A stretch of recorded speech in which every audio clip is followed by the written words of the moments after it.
Prepárate para conocer la guerra desde el estómago, porque lo que comían los soldados era tan terrible que hoy consideraríamos muchas de esas raciones como un arma biológica. En serio, no estoy bromeando. Olvídate de las balas y las bombas por un momento, porque el verdadero enemigo a veces estaba en el plato.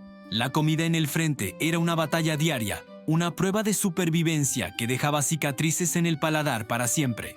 Bienvenido a Historia Incómoda, el canal donde descubrimos que la guerra también se mastica, y te aseguro que después de esto no volverás a quejarte de la comida de tu casa. Empecemos con un clásico, una leyenda de la dureza, las galletas de la muerte. Oficialmente se llamaban hardtack. El nombre ya te da una pista. Eran unas galletas hechas de harina, agua y sal, nada más. El resultado era algo tan duro que los soldados las apodaban rompedientes o dientes de chapa. Para poder comerlas tenían dos opciones: o las sumergían en café hirviendo durante varios minutos hasta que se ablandaban un poco, o directamente usaban la culata de su rifle para romperlas en pedazos más pequeños. Lo más increíble es que estas galletas eran prácticamente indestructibles. Se decía que algunas de las que se repartían en la Guerra Civil Americana tenían más años que los propios soldados que se las comían. Y no es una exageración. Se han encontrado piezas de hardtack de hace más de 150 años que están perfectamente intactas, como si las hubieran horneado ayer. Podrías construir una casa con ellas. Algunos soldados incluso las tallaban, les escribían cartas a sus familiares en ellas y las enviaban por correo como una postal indestructible. Era comida y material de construcción, todo en uno. Ahora pasemos a la carne, o a lo que llamaban carne. Durante la Segunda Guerra Mundial, los soldados aliados conocieron a su peor pesadilla culinaria, la Spim. Esa lata azul con una sustancia rosada, gelatinosa y sospechosamente brillante dentro. La Spim era el pan de cada día, literalmente. La comían para desayunar, para almorzar y para cenar. Frita, hervida, fría, caliente, no había escapatoria. Al principio podía parecer una novedad, pero después de semanas y meses comiendo lo mismo, el odio se hizo generalizado. Los soldados le pusieron apodos como carne misteriosa o carne zombie. Y es que el calor del Pacífico no le hacía ningún favor. Cuando la lata se calentaba bajo el sol, la gelatina se derretía y la masa rosada que quedaba dentro parecía moverse sola, como si estuviera respirando. Imagina abrir una lata y que tu comida parezca tener vida propia. La Spam se convirtió en el símbolo de la monotonía y el asco en el frente.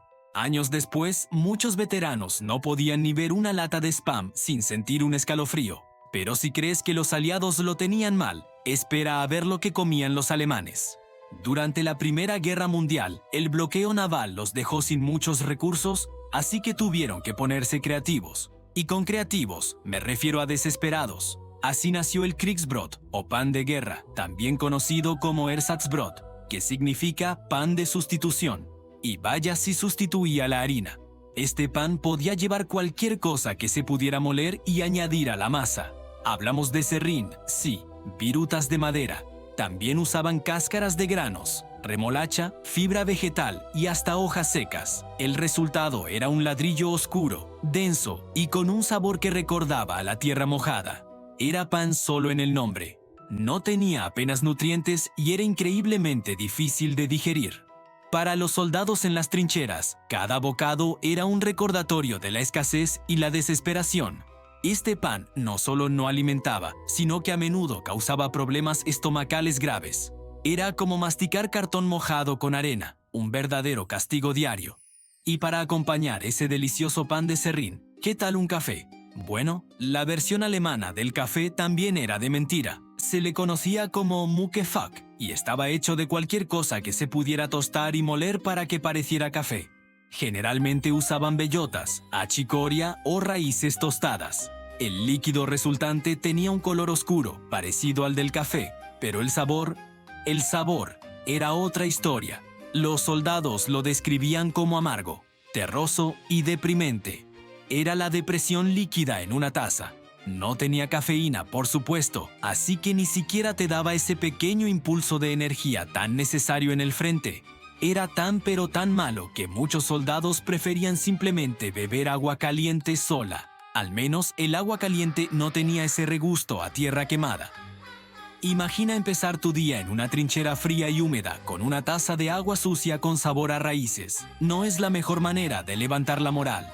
Los británicos, por su parte, no podían vivir sin su té. Pero en el campo de batalla, preparar una taza de té como Dios manda era imposible. Así que el Ministerio de Defensa creó una solución.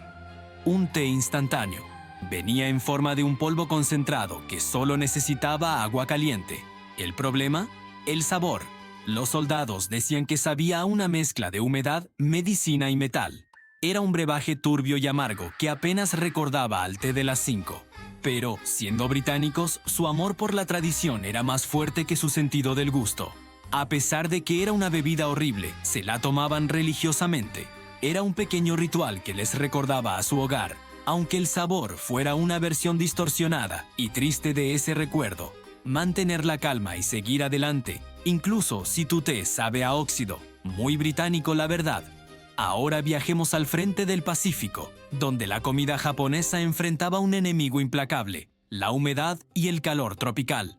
Las raciones básicas consistían en arroz y pescado seco, pero en ese clima la comida se echaba a perder a una velocidad alarmante.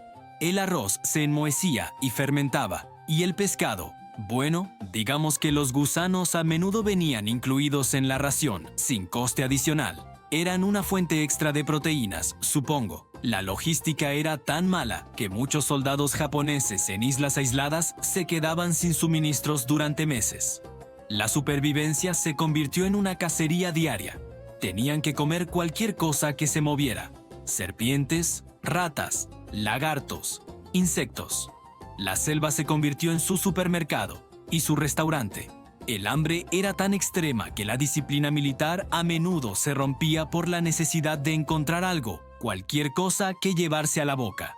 Y para terminar con algo dulce, vámonos al desierto del norte de África. Allí, los soldados luchaban bajo un sol abrasador, y el chocolate de sus raciones sufría las consecuencias. Las chocolatinas se derretían hasta convertirse en una pasta oscura, pegajosa y caliente dentro de su envoltorio. Al abrirlo, lo que salía era una especie de petróleo dulce y granulado. No era agradable, pero en medio del desierto, donde la comida escaseaba y el agua era un tesoro, ese charco de chocolate derretido era un lujo. Era una bomba de azúcar que les daba un poco de energía para seguir luchando. Aunque tuvieran que sorberlo directamente del papel, era a menudo lo único mínimamente comestible y placentero que probaban en días. Como hemos visto, la guerra no solo destruye ciudades y vidas, también destruye paladares. La comida se convierte en un arma más, una prueba de resistencia que demuestra que el espíritu humano puede aguantar casi cualquier cosa. Si quieres conocer más historias incómodas que no te contaron en clase, dale like a este video, comenta cuál de estas comidas te parece la peor y, por supuesto, suscríbete para no perderte el próximo episodio. Gracias por vernos.